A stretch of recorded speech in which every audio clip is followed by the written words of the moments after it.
সবাই জ্ঞানী গুণী বলে যে যেখানকার ছিল সবাই হাজির। এবার এক জায়গায় বসে শিক্ষিত মানুষেরা, প্রত্যেক জাতির বড় বড় লিডারেরা একত্রিত হয়ে ঐক্যমতে তারা একটা আইন পাশ করলো কি, হুমেন ইজ রসুল, পৃথিবীর বুকে যত রকমের নারী আছে, যত রকমের খাওয়াতিন আছে, যত রকমের আওরাত আছে, সমস্ত খাওয়াতিনেরা তারা হলো আত্মাহীন, তারা হলো আত্মাহীন, তাদের আত্মা নেই, তাদের জ্ঞান গরিমা নেই। অতএব আমাদের যদি জীবন সংসার জীবনে যদি আগে বাড়তে হয়, তাদের বাদ দিয়ে আমরা আগে বাড়বো। কোনোদিন তাদের কাছে নিজের করে নিয়ে আমরা তাদেরকে নিয়ে জীবন যাপন করব না। আজকে মায়েরা পর্দার আড়ালে, মায়েরা আজকে বোরখা পরে শিক্ষা নেবার জন্য আসছে, মায়েরা আজকে মাদ্রাসায় মক্তবে পড়তে যাচ্ছে। এই সুবর্ণ সুযোগ তারা দেয়নি। ইতিমধ্যে সবাই এক হয়ে আমার মায়েদের মতো মায়েদেরকে বাদ দিয়ে ছেড়ে দিয়ে তারা তাদের জীবন এবার শুরু করলো। মায়েদের না তারা দেখতে পারে, মায়েদেরকে সঙ্গে না তাদের ভালো ব্যবহার হয়।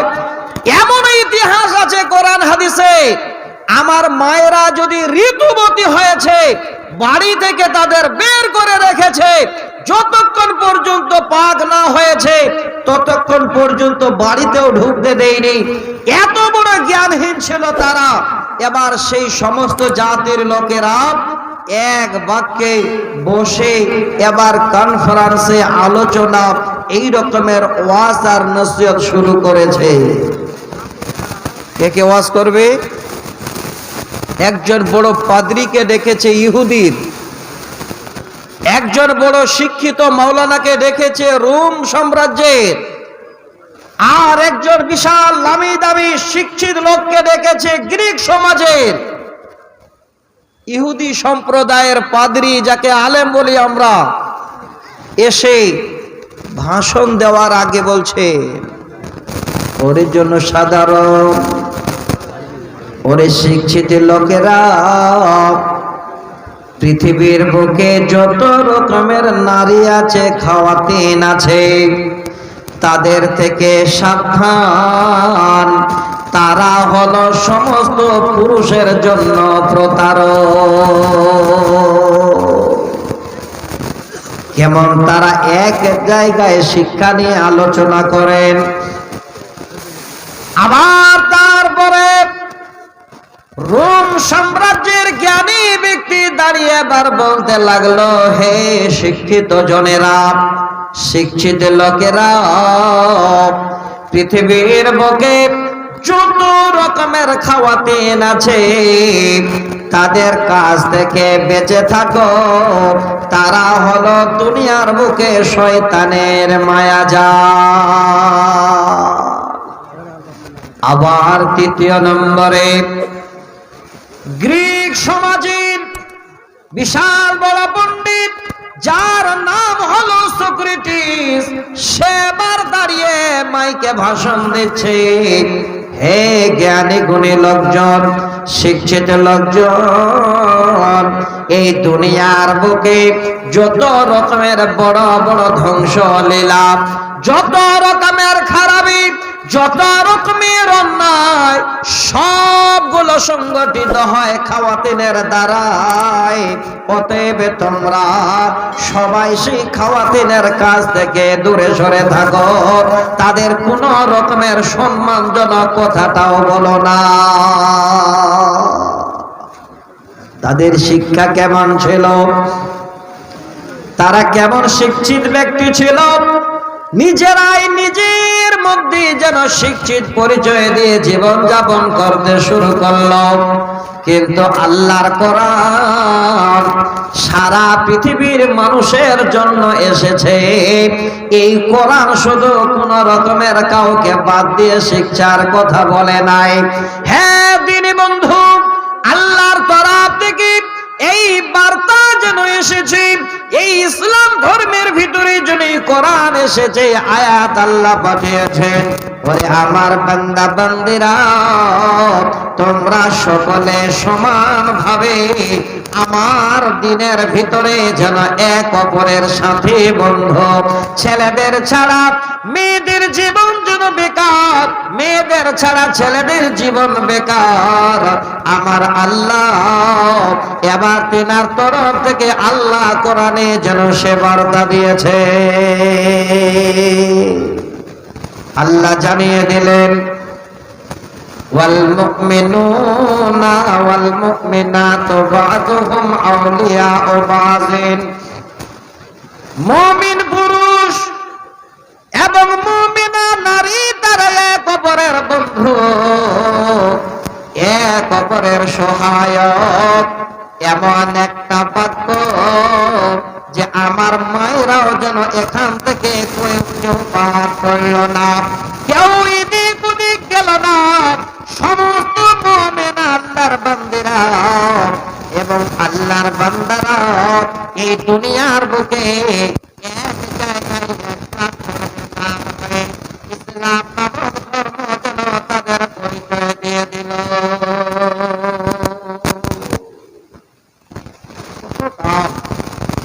কত মূল্য আজকে এই সমাজ, এই কোরআন পাওয়ার পরে আমরা এই সমাজের মানুষ।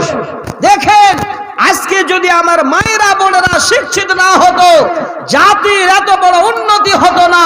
মায়েরা যদি শিক্ষিত না হতো, ছেলেপেলে এত শিক্ষা অর্জন করতে পেত না। আমি আপনাদের এক আধ দুটো ইতিহাসও শোনাবো, তবে আগে হাদিস কোরআন গুলো দু চারটে শোনাই। হযরত উমর, যিনি হলেন দ্বিতীয় খলিফা, তিনি বলছেন যে এটা আমার জানাই ছিল না যে পৃথিবীর বুকে সমস্ত নারীরা তারা আমাদের সঙ্গে আমাদের মধ্যে ইসলামে আসার পরে এত বড় তাদের অধিকার আছে সমাজে। হাদিসটা শুনেন। হযরত ওমর বলেন, কুন্না ফিল জাহিলিয়াতে লা নাউদ্দুন নিসা শাইআ ফালাম্মা জাআল ইসলাম ওয়া যাকারাহুন্না আল্লাহু রাইনা লাহুন্না বিযালিকা আলাইনা হাক্কা।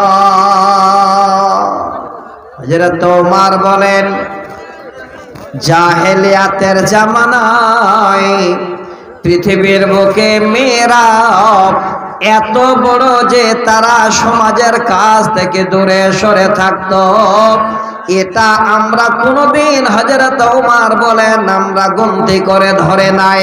কোনোদিন এই সমস্ত নারীদের আমাদের ভিতরে আমরা তাদের ধরে নাই। ফালাম্মা জাআল ইসলাম, যখন ইসলাম এসে গেল, এই আল্লাহর ধর্ম ইসলাম আমাদের কাছে এসে গেল, তখন থেকে আমরা জানতে পারলাম বিযালিকা আলাইনা হাক্কা, এই সমস্ত নারীদের যেন দুনিয়ার বুকে তাদের অধিকার আছে। দিন যদি না আসতো, এই শিক্ষার বার্তা যদি না আসতো, তাহলে হযরত উমর বলছেন এটা আমারও জানা ছিল না। আমরা কোনোদিন এই নারীদের আমাদের ভিতরে গন্তি করিনি।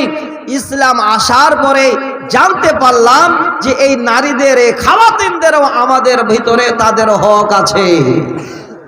আমার মা, হে বোন, আজকে আপনারা এত শিক্ষিত নারী, এত দামি নারী যে আপনাদের হাওয়ালা দিয়ে শেষ করা যাবে না। আমি এক আধ দুটো হাদিস শোনাচ্ছি, খুব ভালো করে শুনবেন। আল্লাহ রাসূলের একজন সাহাবী হযরত সাওবান রাদিয়াল্লাহু তাআলা আনহু, তিনি জিজ্ঞাসা করছেন নবীকে, ইয়া রাসূলুল্লাহ, লাউ আলিমনা আইয়াল মালে খায়রুন ফানাত্তাখিযাহু। নবী গো, আমাদের জানা নাই আমরা যদি জানতে পারতাম দুনিয়ার মধ্যে কোন মাল হলো সব থেকে দামি, কোন সম্পদ হলো সব থেকে দামি, আমরা যদি জানতে পারতাম ফানাত্তাখিযাহু, আমাদের কাছে আমরা সে সম্পদগুলো জমা করে রাখতাম, সুন্দর করে সম্পদগুলো অর্জন করে আমাদের কাছে রাখতাম। নবী গো, আমাদের জানা নাই পৃথিবীর বুকে কোন সম্পদ হলো সব থেকে দামি। আল্লাহ রাসূলের সাহাবী হযরতে সাওবান আল্লাহ রাসূলকে জিজ্ঞাসা করছেন। আল্লাহ রাসূল তখন বলছেন, সাওবান, কোন সম্পদটা হলো দামি তোমার জানা নাই, তবে আমি নবী তোমাকে বলছি শোনো। ফাকালা আফজালুহু লিসানুন যাকিরুন, হে সাওবান, পৃথিবীর বুকে সব থেকে দামি সম্পদ, সব থেকে মূল্যবান সম্পদ হলো আল্লাহ পাক আমাদেরকে সুন্দর একটা মুখের ভিতরে জিহ্বা দিয়েছেন, জবান দিয়েছেন, যে জবান দ্বারায় আল্লাহকে ডাকা হয়, যে জবান দ্বারায় আল্লাহকে যেন স্মরণ করা হয়। কি এসেছে গো বাবা? ঠিক আছে, তাহলে কি বুঝতে পারা গেল? আজকে এই জায়গাটাতে একটু শিক্ষা অর্জন করেন। সব থেকে দামি সম্পদ হলো কি? এই জবান। আল্লাহ পাক যে আমাদের দিয়েছেন, এই জবানের দাম হলো অনেক অনেক দামি। কি করে বুঝতে পারলেন? আল্লাহর কোরআন এখানে আছে। যারা আপনারা এখানে আছেন ভালো করে শুনেন নে বন্ধু, এই জবানটা এত বড় দামি, এই জবানের শিক্ষাটা এত বড় মূল্য। আল্লাহ নবীর জামানায় এই রকমের 8 থেকে 10 জন সাহাবী এক জায়গায় বসে তিনারা শিক্ষা বিষয়ক আলোচনা করছেন। তবে তিনারা ওই সময় আল্লাহ রাসূলের সাহাবী হতে পারেন নাই, ঈমান আনতে পারেন নাই। তাদের মধ্যে 10 জনের টিমের মধ্যে একজন হলো সব থেকে শিক্ষিত মানুষ। এবার প্রশ্ন করা হলো, আমরা শুনেছি মুহাম্মদ বিন আব্দুল্লাহ নাকি একজন শেষ নবী, আমরা জানতে চাই তার কাছে এমন কোন শিক্ষা আছে, একবার তার সঙ্গে আমরা কথোপকথন করব। ভাই, আপনারা যারা ইদিক উদিক হয়ে গেলেন, ব্যাপার কি গো? বসেন, আপনারা আসেন না? আপনারা মেহমান ডেকেছেন, এখানে আসবেন উনি, আপনারা দেখতে পাবেন। ওখানে গিয়ে দেখতে হবে কেন? ভাই আসেন, বসে যান। উনি তো আমাদের মেহমান, আপনাদের কাছে এসেছেন। শোনেন ভালো করে, এই জবান আর এই শিক্ষা, পৃথিবীর এই সমস্ত নারী শিক্ষার অধিকার আমি আপনাদের সামনে একটা একটা করে তুলে দিচ্ছি। ভালো করে একটু মন দিয়ে শুনবেন। আমি এই হাদিসটাকে একটা শব্দ আগে নিলাম শুধু খালি এই জবানের শিক্ষাটা বুঝাবার জন্য। 10 জনের টিম, আল্লাহ রসুল যে কি করে শিক্ষিত মানুষ তার জন্য যাচাই করবেন। তো প্রশ্ন করছেন আল্লাহ রসুলকে যে আপনি যে শিক্ষিত মানুষ এটা আমাদের জানো, কিন্তু আমরা ঈমান আনিনি। আপনি যে এই রকমের জবান দিয়ে মানুষকে কথা বলেন, আপনার কাছে আমরা শুনতে চাই আপনার জবানে যে আপনি কি বিষয় শিক্ষা অর্জন করেছেন, একটু বলুন।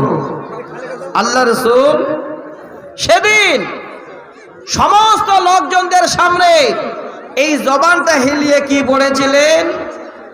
নবীজি আমার পড়তে শুরু করেন, বিসমিল্লাহির রহমানির রহিম। আর রহমান আল্লামাল কুরআন, খালাকাল ইনসানা আল্লামাহুল বায়ান। আল্লাহর নবী এবার সূরা রহমান যেন জবান খুলে পড়তে শুরু করেছেন। পড়তে পড়তে নবীজি যখন গিয়ে পৌঁছেছেন, ফাবে আইয়ে আলাই রাব্বিকুমা তুকাদ্দিবান,